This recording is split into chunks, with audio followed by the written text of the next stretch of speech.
إذن هجمة هنا على الرواق الأيمن، كوليبالي أدامة في المرمى، جول جول جول جول. تسديدة قوية على الزاوية، زاوية ضيقة، في الزاوية الصعبة لحارس المرمى أدامة كوليبالي. يسجل أول أهداف الهلال السوداني، وانتفاضة المدرج وفرحة اللاعبين. هدف أول للهلال السوداني هنا على ملعب أماهورو في رواندا.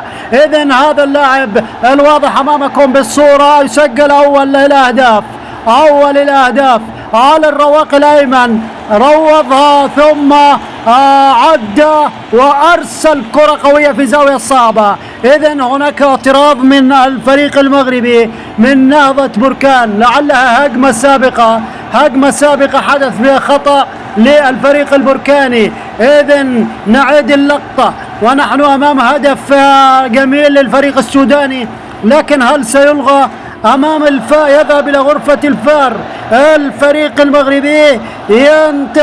المغربي يعترض والحكم يذهب إلى غرفة الفار.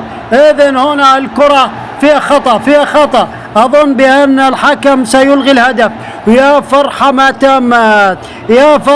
ما تمت. إذن هنا خطأ من محمد أرنج اللي رفع قدمه على اللاعب المغربي محمد أرنج. إذن ماذا يقول الحكم الآن مع معين الشعباني وركلة جزاء، ليس إلغاء هدف فقط، وإنما ركلة جزاء للفريق المغربي. إذن المباراة تعود إلى نقطة الصفر، وهذا الخطأ أمامكم والواضح في الصورة أمامكم. لنعود إلى نقطة الصفر، 1-0. عادت المباراة إلى 0-0، وهذا شويعر يا سلام، منير شويعر للفريق المغربي لنهضة بركان المغربي. هل يتقدم سدد؟ الله حارس المرمى فريد يتصدى بتصدي فريد أشعل المدرجات السودانية مرة أخرى. إذن هذا الحارس الواضح أمامكم في الصورة، الحارس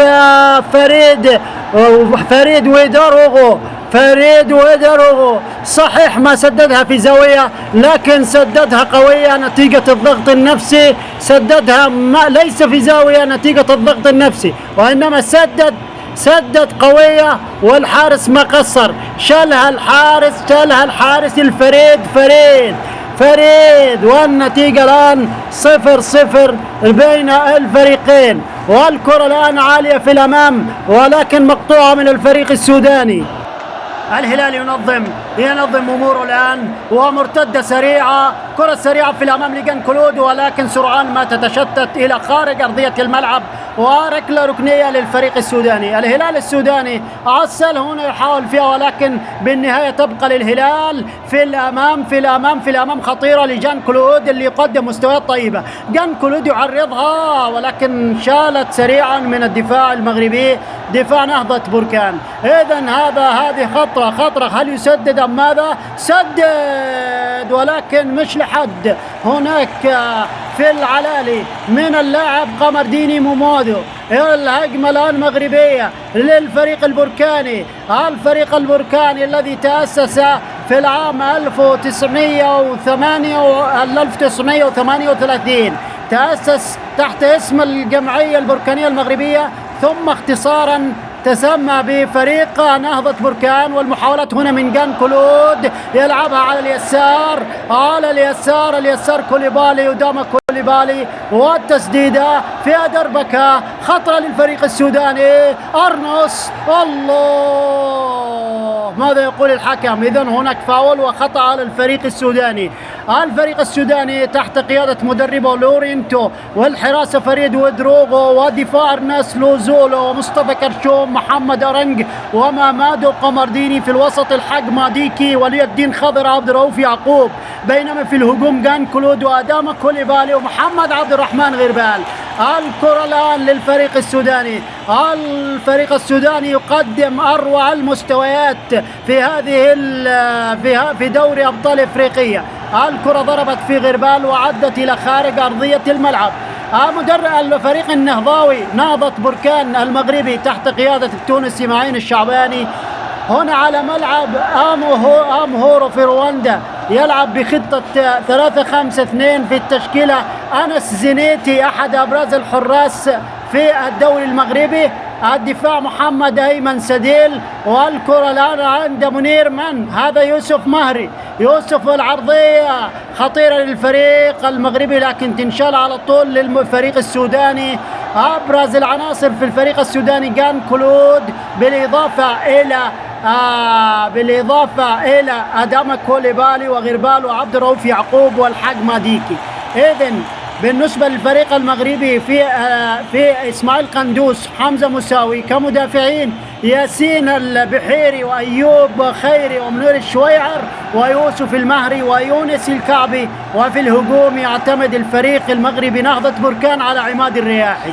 إذن الكرة للفريق السوداني عكسية، ولكن أنس زينيتي ويشترك مع مدافعه لتكون النتيجة ضربة ركنية للفريق السوداني.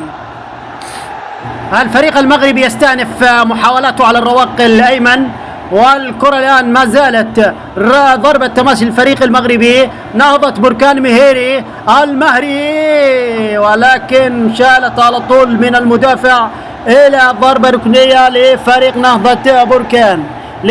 نهضة بركان الذي تأسس في 38 بينما تأسس الهلال وهنا خطأ من اللاعب السوداني على أنس زينيتي حارس نادي نهضة بركان وأنس زينيتي.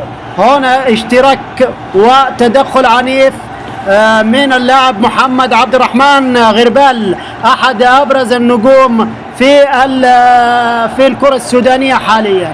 إذن هجمات لهنا وهناك. الفريق السوداني هو الأفضل في هذا اللقاء، والفريق المغربي يريد الوصول بعد أن تجاوز بيراميدز المصري. والكرة عالية للفريق السوداني من مومادو. قمرديني هز القائم، هز القلوب قمرديني. ولكن شوف للإعادة كلود هذا كلود يعمل المستحيل. وجن كلود والعرضية ومومادو قمرديني هز القائم وهز القلوب. الفريق السوداني الأزرق السوداني، هذا الأزرق الجميل. عودة للفريق المغربي، تنشل مرة أخرى للسوداني. غربال في محاولة وتسديدة، ولكن في يد الحارس أنس زينيتي هذا الحارس أحد أبرز وجوه المغربية في حراسة المرمى. الكرة الآن خطيرة والعرضية تسديدة قوية. الله شلها الحارس كالعادة ما فيش جديد. الحارس المغربي الحارس السوداني، حارس نادي الهلال السوداني، حارس نادي الهلال السوداني اللي يقدم نفسه بقوة في هذه البطولة. الحارس الفريد فريد يصمد للفريق السوداني. حتى الآن الفريق السوداني هو الأفضل، هو اللي يرسم المتعة على شفاه محبيه. والكرة السودانية لو مرت